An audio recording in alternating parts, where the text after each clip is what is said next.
Gents, we had some puzzling news over the weekend. I want to get to your reaction. Also, welcome back to Josh, who joins us in the second part of this conversation.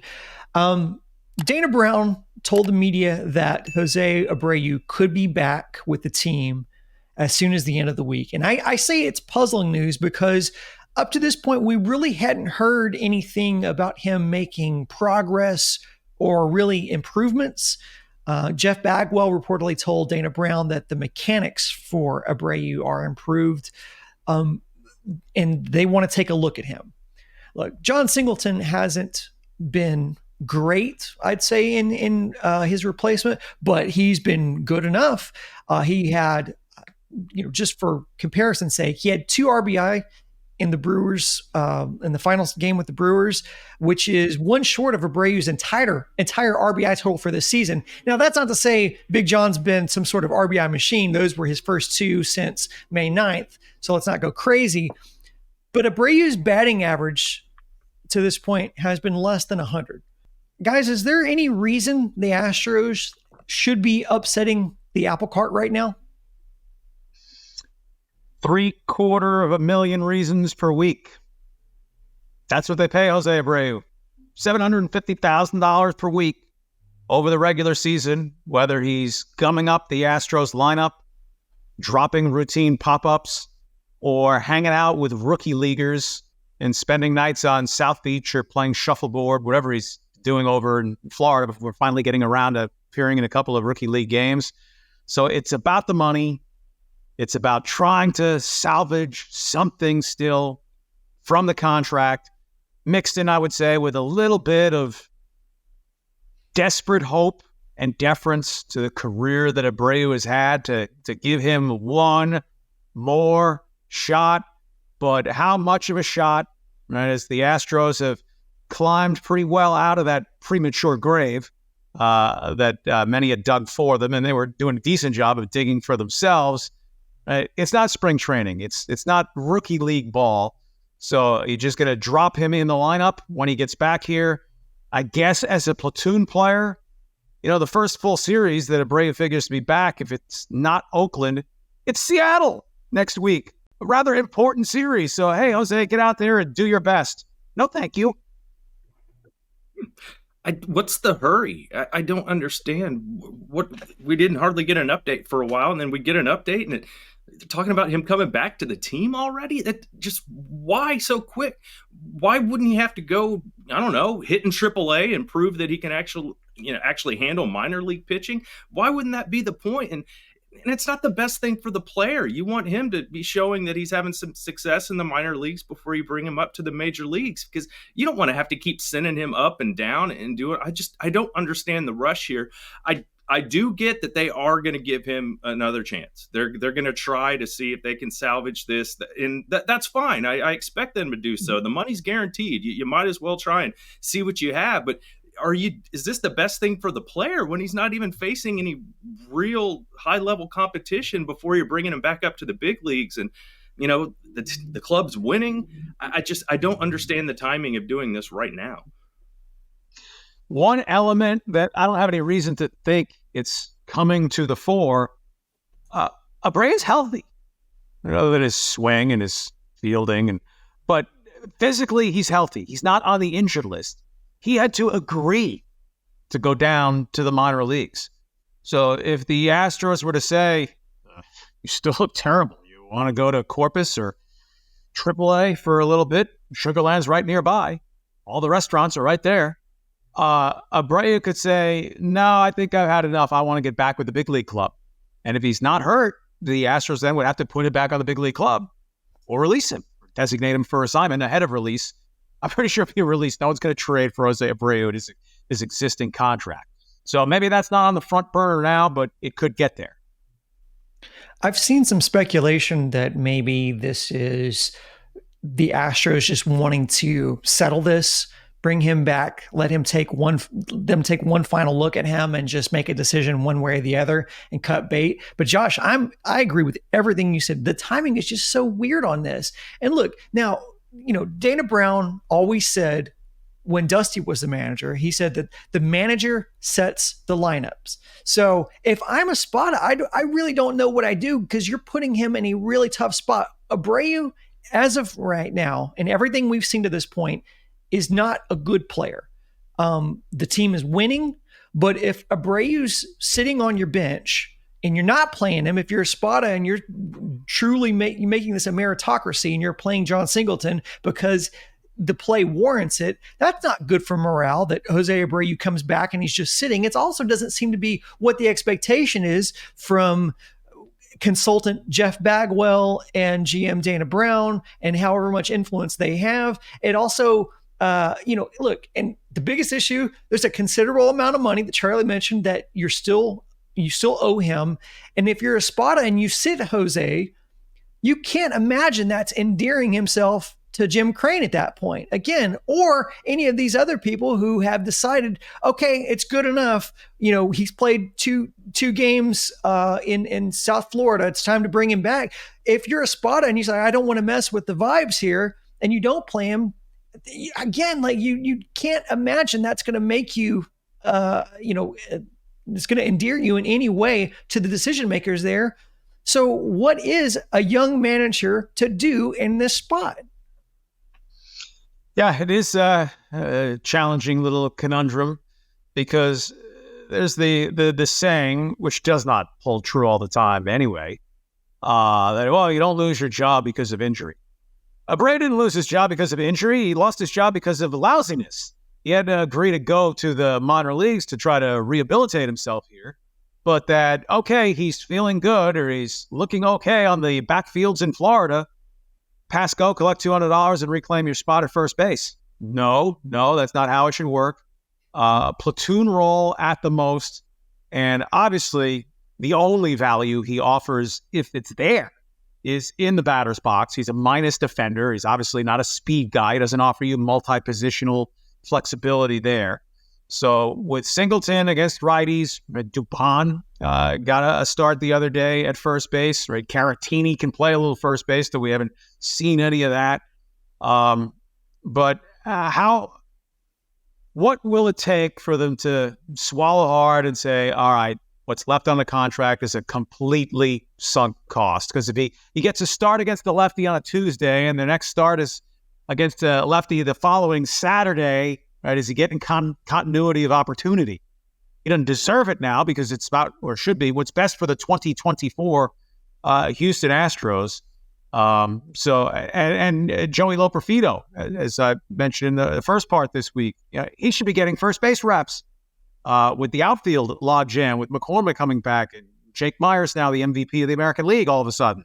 Abreu coming in is a complementing element, unless we're all just in for a Houston Hollywood story, and Abreu is going to be like St.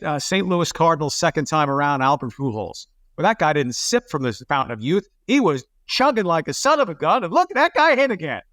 I have to bet the under on Jose Abreu doing that here. And he doesn't have 11 years of goodwill from a first time around with the Astros like Pujols did with the Cardinals.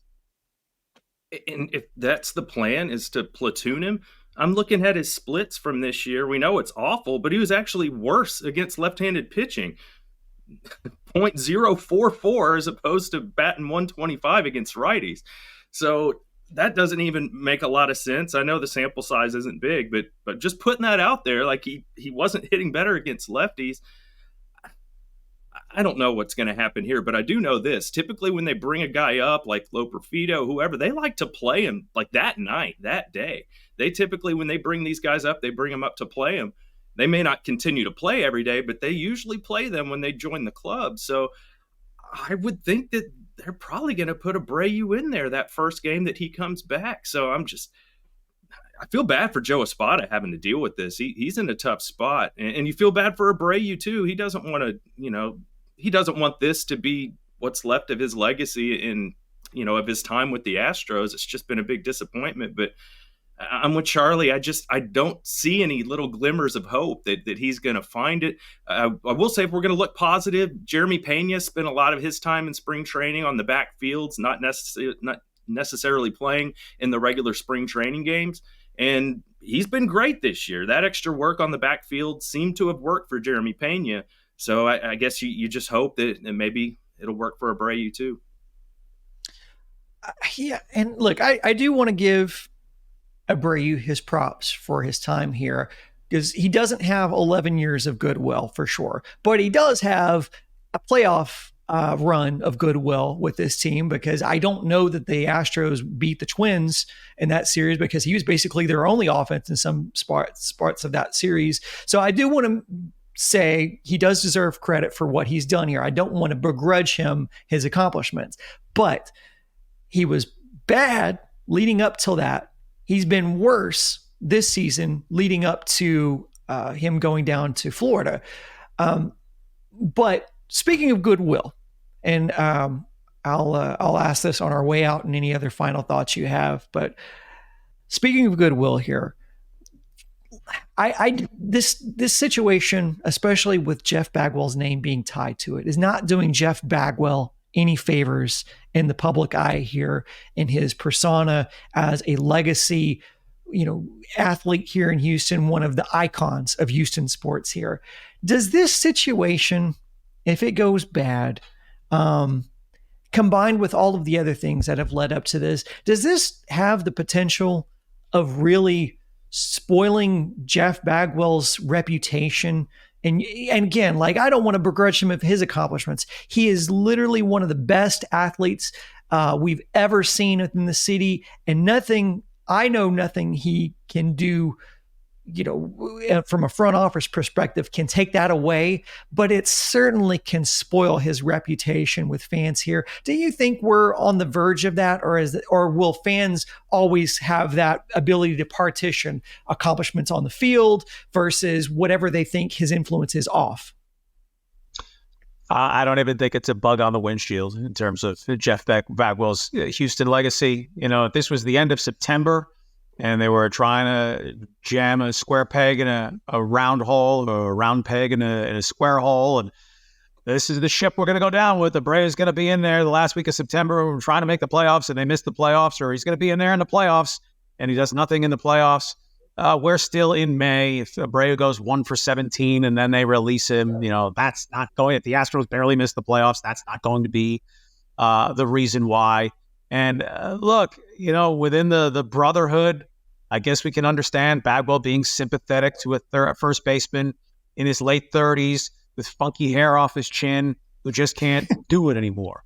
I'm sure Jeff Bagwell, right, that, hey, if not for my shoulder, I could have still been productive for 3-4 more years, right? We'll never know. Abreu does not have a decrepit shoulder or any other body part that flat out forces the end of his career. It's a lack of what happens when he swings the bat, utterly irrespective of his bat speed. I think it is going to make Astros fans think of him different.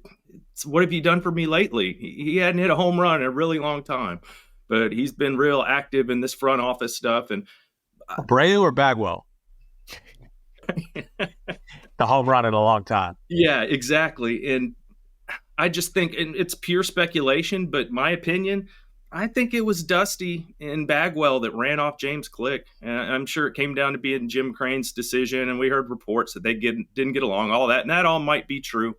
Like I said, it's only speculation, but we heard the stuff, well, they're too heavy on the analytics. They need more baseball guys. And we've heard that stuff from Bagwell. And, here they are. And I'd rather them still have James Click. I liked what he was doing. So I mean, people make jokes, all the Bagwell-lytic stuff. Like, yeah, he has kind of changed the way people see him. And there's a bunch of Astros fans that don't even remember those Bagwell-Biggio teams. They're just too young for that. So, I mean, that's real to a lot of people, that they only really know Bagwell as the guy that sits behind home plate and, works with Reggie Jackson and Jim Crane. So there is something to it. Jose Abreu, he didn't know the Astros a dime. He didn't lay down on the job. He didn't put on 40 pounds. He just irretrievably lost his skills. It happens.